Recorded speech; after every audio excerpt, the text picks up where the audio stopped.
Let's dive into what is, without a doubt, one of the most explosive fields in tech right now: AI that can create incredible video from just a few words of text.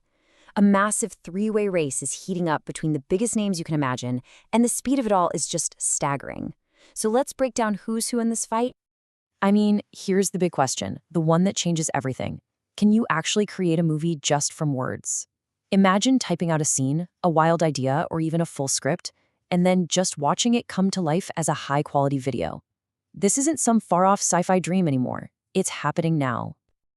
And that, of course, brings us to our main event. We've got three major players who are absolutely leading the charge here. But here's the thing.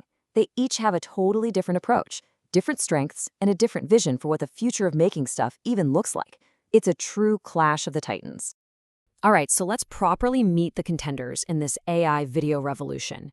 We're talking about OpenAI's Sora 2, Google DeepMind's Veo, and the creative powerhouse Runway ML. Okay, so here's the quick breakdown for you. You've got Sora 2 from OpenAI, the folks behind ChatGPT, and they're calling this the GPT 3.5 moment for video. Big words. Then you have Veo from the legendary Google DeepMind, and they're promising best-in-class quality, really aiming for the pros. And finally, there's Runway ML, which is positioning itself as the whole shebang, a platform to edit, transform, and generate video. Now, let's get to the part everyone really wants to know. How good does this stuff actually look? Because the race is on to create not just video clips, but believable physical simulations of our world. Just think about this prompt for a second. A figure skater doing a triple axel with a cat on her head. Sora 2 is being pushed to understand not just what a cat is or what a skater is, but how they interact with physics. A triple axel is complicated enough, but trying to model how a cat would, hold on for dear life, that shows a really deep, almost intuitive grasp of how the world works, even in a totally ridiculous scenario. And then you have Vale.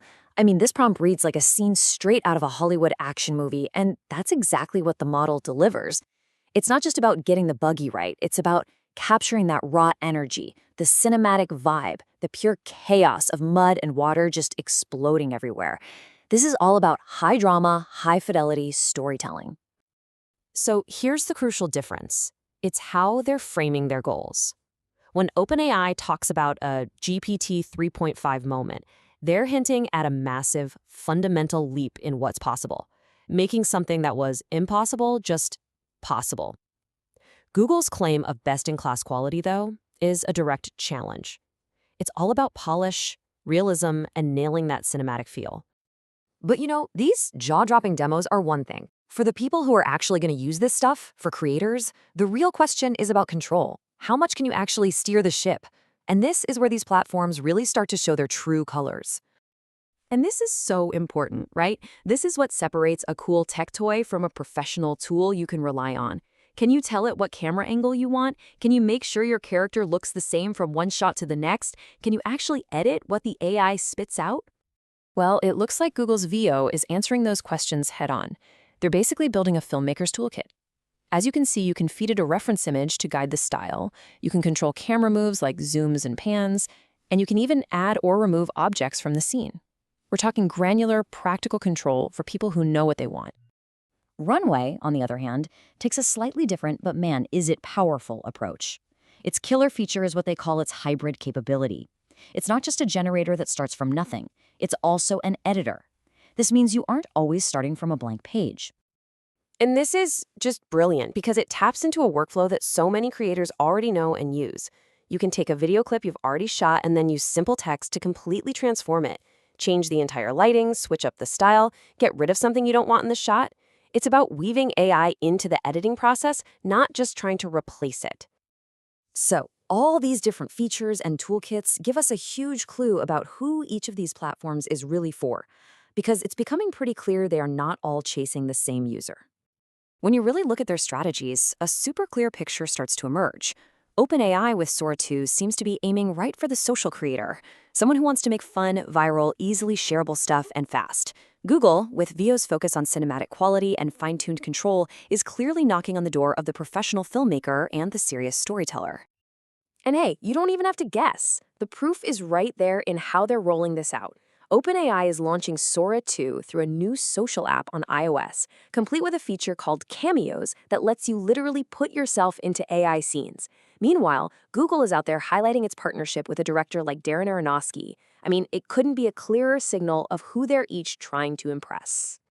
And Runway? Well, true to its hybrid nature, it's carving out a much broader space for itself by talking about everything from storyboarding and visual effects to virtual fashion try-ons. It's pitching itself as the versatile, all-in-one toolbox for a whole range of creative fields, not just social media or Hollywood. Of course, with this much world-changing power comes immense responsibility. So we have to talk about the guardrails, the current flaws in the tech, and the huge ethical questions that these tools are bringing up. Look, it's clear all three of these companies know what's at stake here. OpenAI is trying to tackle deepfakes by giving you control over your own likeness with that Cameos feature. Google is focusing on being able to trace content, using its Synth ID tech to watermark everything so you can always tell it's AI generated. And of course, they're all building in basic safety by blocking obviously harmful requests. It is also super important to remember that this technology is still in its early days. For all its visual strengths, Google straight up admits that getting consistent, natural-sounding audio and dialogue is still a major work in progress. All of these models can, and do, create weird glitches or totally misunderstand what you're asking for.